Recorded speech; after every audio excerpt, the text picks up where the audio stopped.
name is Jason Maude, and I am from Starling Bank, and I am Starling Bank's Chief Technology Advocate. And what that means is I go round and talk about the technology behind the bank, how it works, and our technology culture as well, which I will be talking to you about a lot today. The reason I do that is because Starling Bank is a digital bank. It's 100% online and on the mobile phone. So in order to trust the bank, and we need the trust of our customers and the wider industry and regulators and so on, we need to have trust in the technology. So my job is to go around and encourage trust in our technology and our technology processes. So I'm going to be talking about how we see innovation and how we nurture innovation within Starling Bank. My background is as a software engineer. Before I was a technology advocate, I was for many years a software engineer working in the finance industry in general. So a lot of what I'm going to say now is about innovation specifically with regards to software, which is a lot of what we're talking about and thinking about when we talk about digital and innovation and so on. But some of the lessons I'm going to talk about are specific to software. So there is innovation in other areas and so on, but innovation in software is something slightly different. So although some of these lessons are more applicable in a more wider sense, a lot of them are going to be very specific to how your software, how your digital transformation happens. What is life like at Starling Bank? Starling Bank started about 5 years ago, 6 years ago now, and we launched publicly ourselves about 3 years ago. We are, a bank. We are growing, and we are seeking to disrupt the industry. So how have we managed to do that? Well, when we talk about innovation and encouraging an innovative culture, we have to realise that innovation is not really something that you can just dredge out of people like more widgets in a factory. You can go up to your staff and say to them, I'd like you to be 30% more innovative next quarter, but that doesn't really do anything. Some places have innovation labs or innovation departments. I'm afraid I'm a little sceptical of innovation labs and innovation departments. Apologies to any heads of innovation in the room. I often see them as places where you keep the innovation to stop it getting out, to stop it infecting the rest of the organisation. You keep the innovation over here. I'm sure that's not the case wherever you're working, but in many organisations you sort of place the innovation over here so that it doesn't come out and start affecting the actual product because risk and compliance get a little bit annoyed about that. So innovation is something that you have to encourage by creating a culture in which innovation can flourish. You have to remove a lot of the barriers that are in the way of innovation being created naturally. If you are providing people with the wrong tools or the wrong mindset, then you basically go down the road of trying to eat your boiled egg with a mallet. You're not going to get very good results. So you have to go around and try and remove those barriers out of the way. So what I'm going to do now is I'm going to talk you through 3 of the common barriers to innovation I hear people talk about.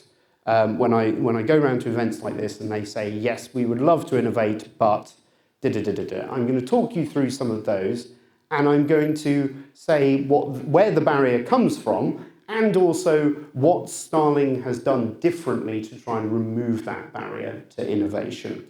Now, I would point out very quickly here that I'm going to present 3 of the top ones I hear about. These are by no means all the barriers to innovation, but these are 3 of the most common ones I hear. So, we would love to innovate, but number 1, even the simplest change takes months to implement. Oh God, it's so difficult. We've got to get it through 5 different committees and 6 different test environments, and oh God, it takes so long to even just change 2 fields round on a screen or change the colour of a button. What's the point? So why are we in this space? Why is it so difficult? Why does it take so long to innovate new changes? Let's go back to the start of software engineering. So, software engineering became a commercial concern around 40 years ago, 40, 50 years ago, approximating. And when software engineering first came round to industry in general, people thought, software engineering. This is like engineering. We know about engineering because we've been doing it for thousands of years. What is engineering? Engineering is this.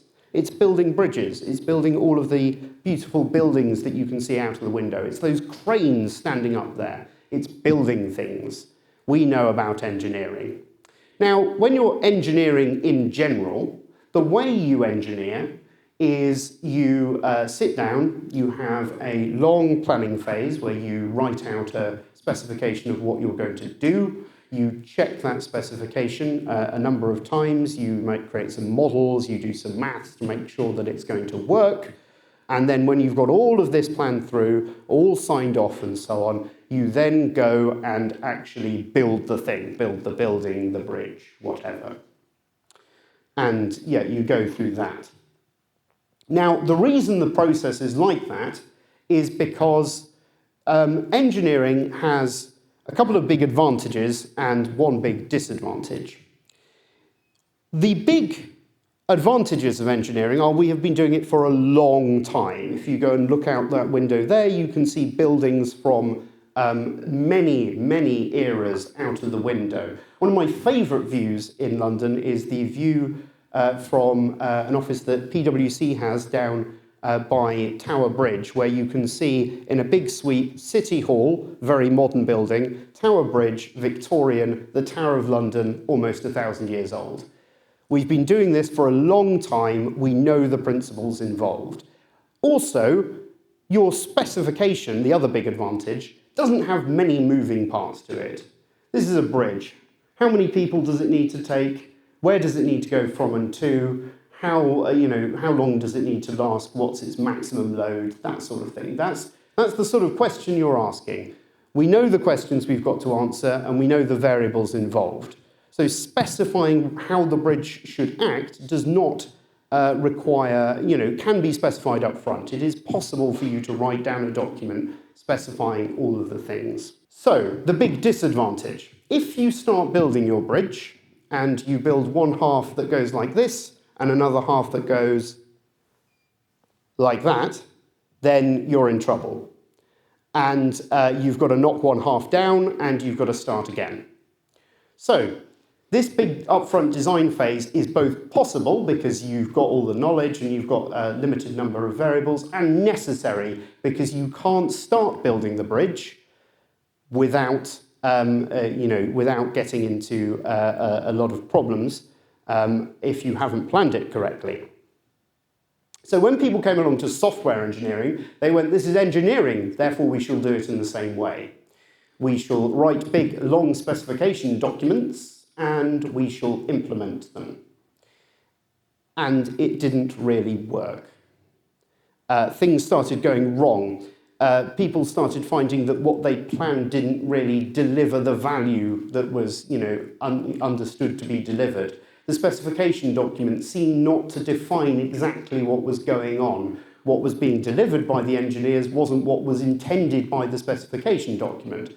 I, in my days as a consultant, had to spend days where I would be basically reading down the phone specification documents to a client saying, well, no, actually, I think you'll find that it could possibly be interpreted that we did the right thing and delivered what you needed, even though you don't think that that is the correct thing that should have been delivered.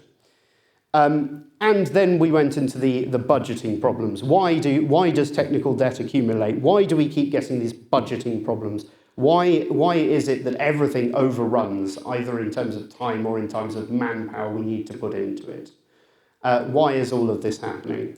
The reason is because software is not like bricks or stone or what have you. It's different. It's more malleable. You can do anything with software. You can do huge amounts of things. Therefore, specifying exactly what it should do is really difficult because exactly what you want means that the software can change in a little bit of a way to do something slightly different. You can move buttons around on the screen, which you don't have to do with a bridge. Even just the placement of buttons and fields can have a massive impact on how good the software is. So specifying what needs to be done is really difficult. Also, we only have 40 years experience with this and things keep changing. We don't have the thousands of years of experience of building buildings and bridges and so on. But if I start building my software and one part comes in like this, and the other part comes in like that, then I can just go Control X, Control V, and now it's done. I fixed it, in situ.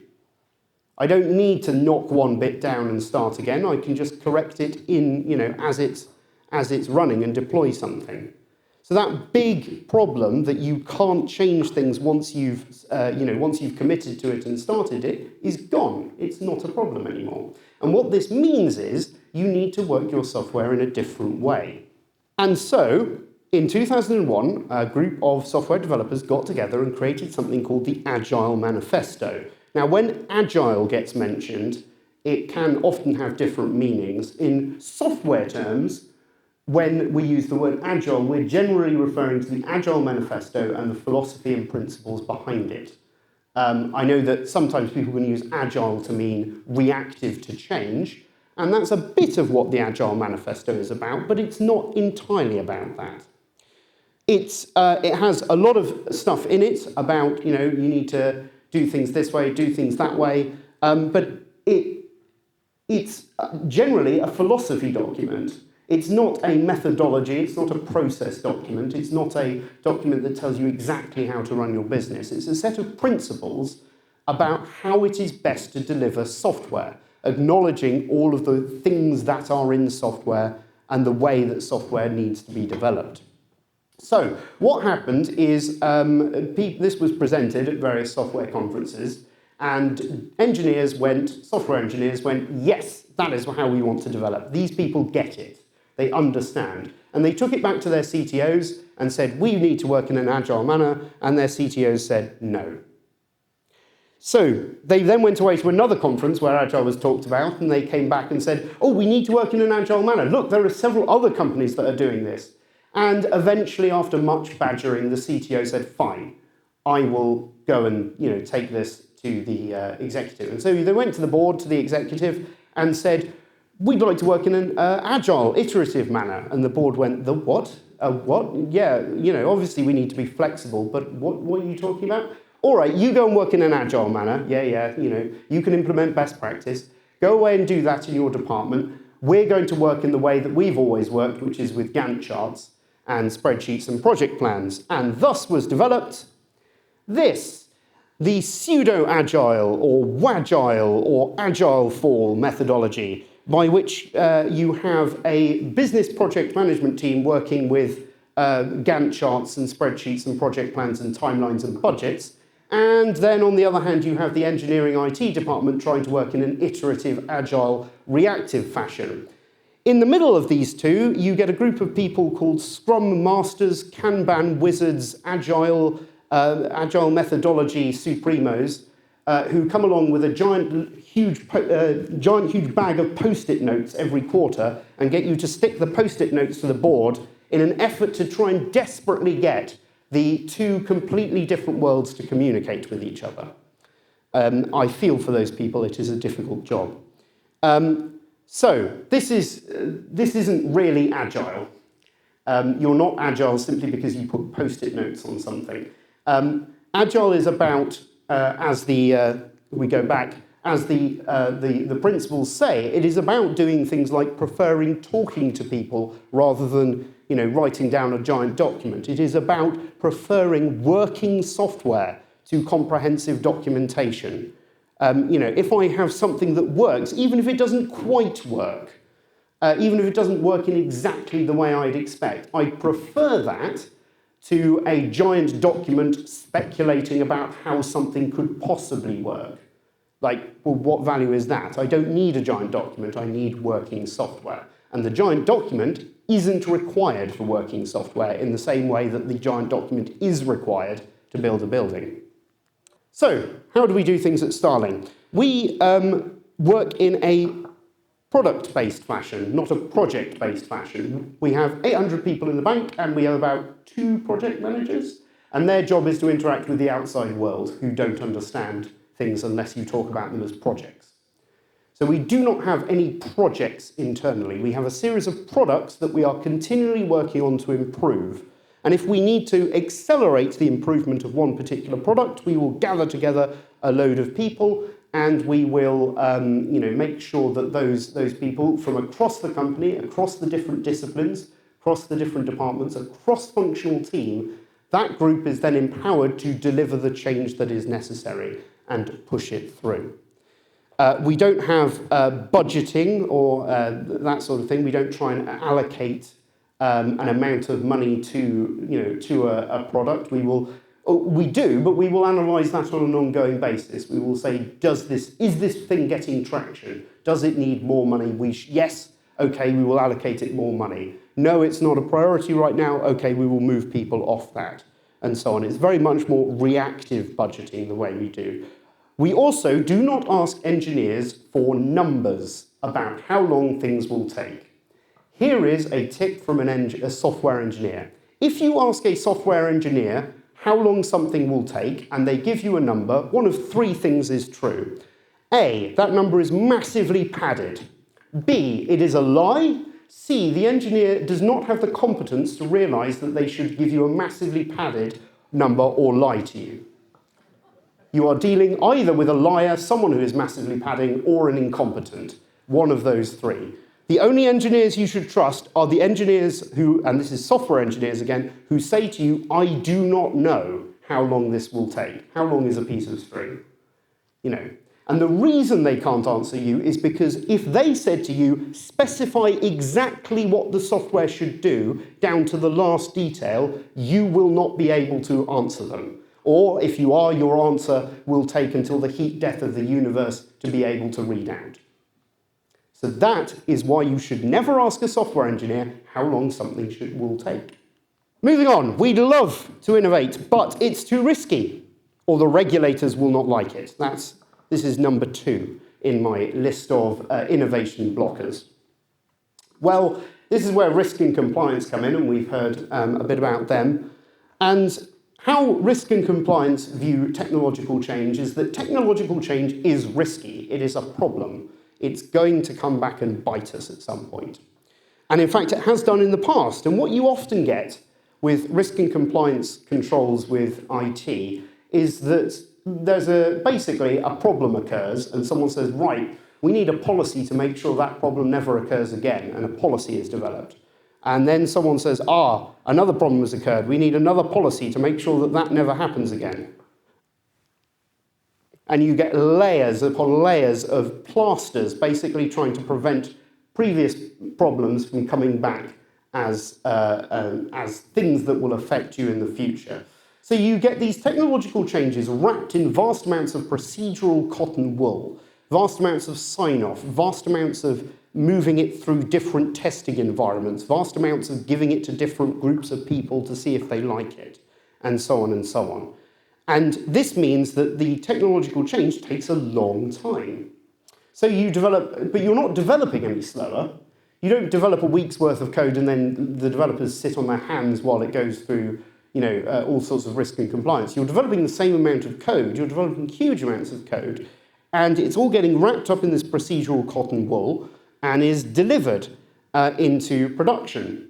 At least that procedural cotton wool means that large banks never suffer IT failures though, right? No? Joke to see if anyone's awake in the room. Of course big banks suffer IT failures. This model does not prevent you from suffering IT failures. What it does is consolidates all your small IT failures into one giant month-long catastrophe where your entire bank goes down and everything's off and no one can access their accounts and their mortgages have been incorrectly calculated and everything's on fire.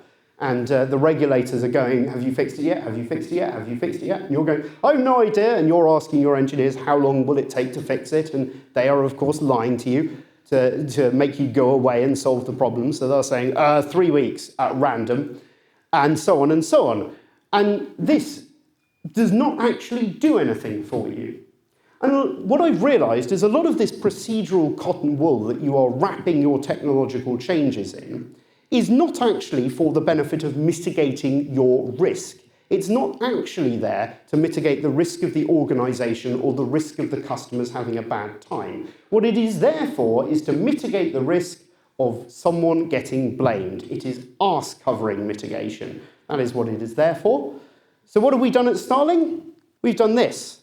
We have shrunk the size of the release because it is not change that is risky. It is large change. It is doing a lot of change all at once.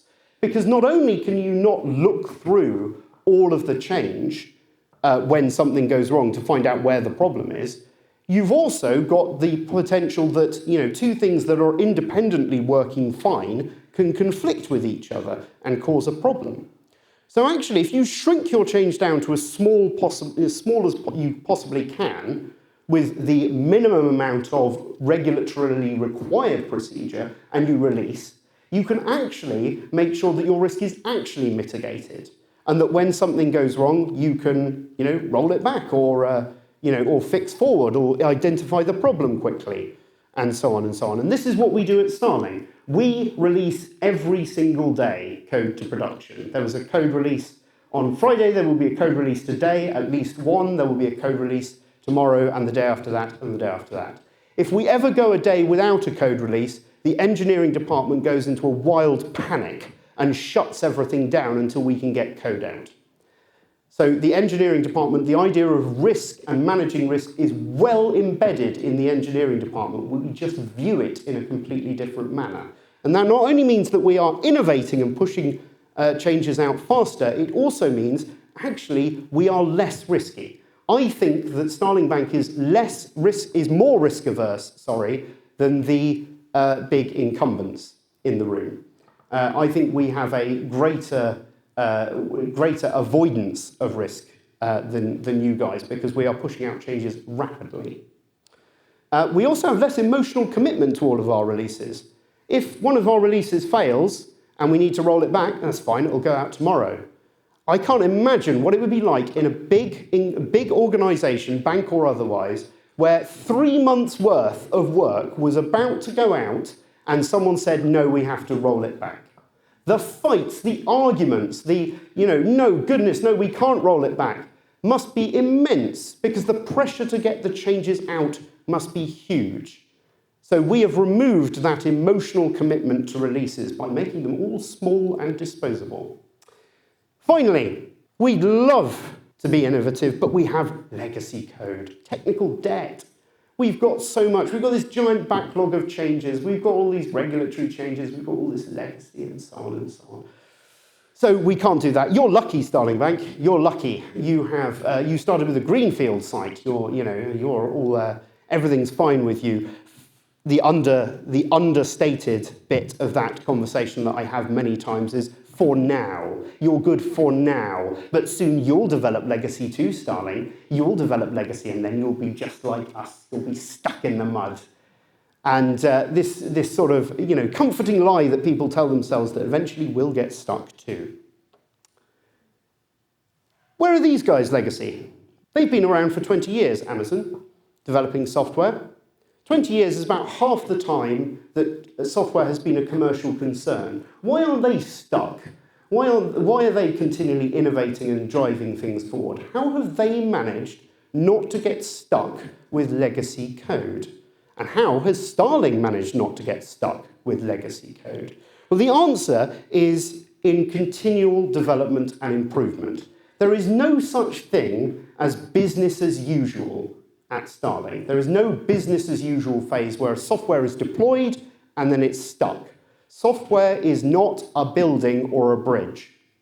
Software is a garden. A garden continually needs improvement. You continually need to weed and grow and develop, water and feed the plants. Even if you're not digging up an entire flower bed and replacing it with a rockery, you still need to maintain all bits of the garden all the time. And that's what we're doing. Your legacy is not in your... The reason code becomes legacy is not just because it's old, it's because people forget how to maintain it. you have the code that controls some vital process that was written in COBOL by Dave in the 80s. And Dave is now retired or is dead. So no one knows how to maintain this bit of code anymore. It sits on a server in the basement running, but it is worth £9 million a year and therefore cannot be switched off or changed or any difference made to it. So it is just stuck there, running continuously without the ability to innovate.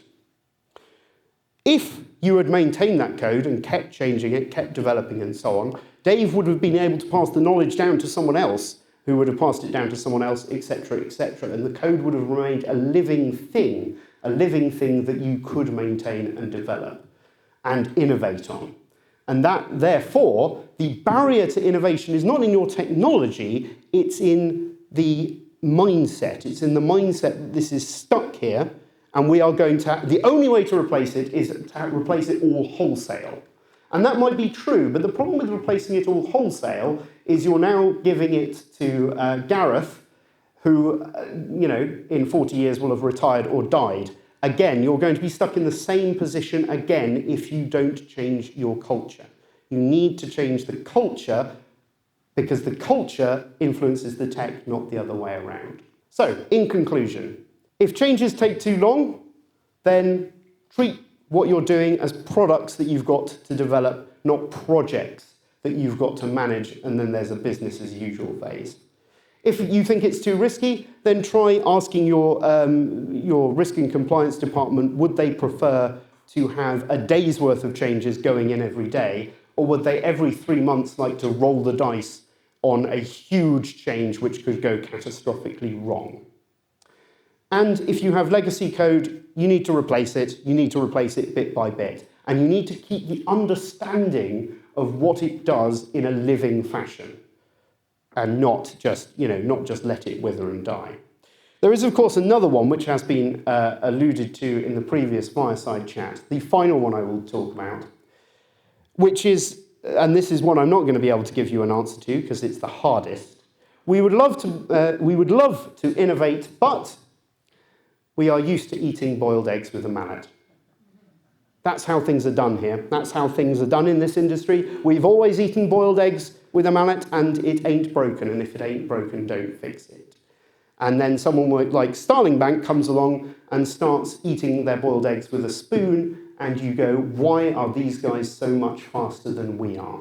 And it's because we have replaced the tools and the culture and the processes in order to encourage innovation to flourish. And you have to, too, if you want to keep up. Thank you.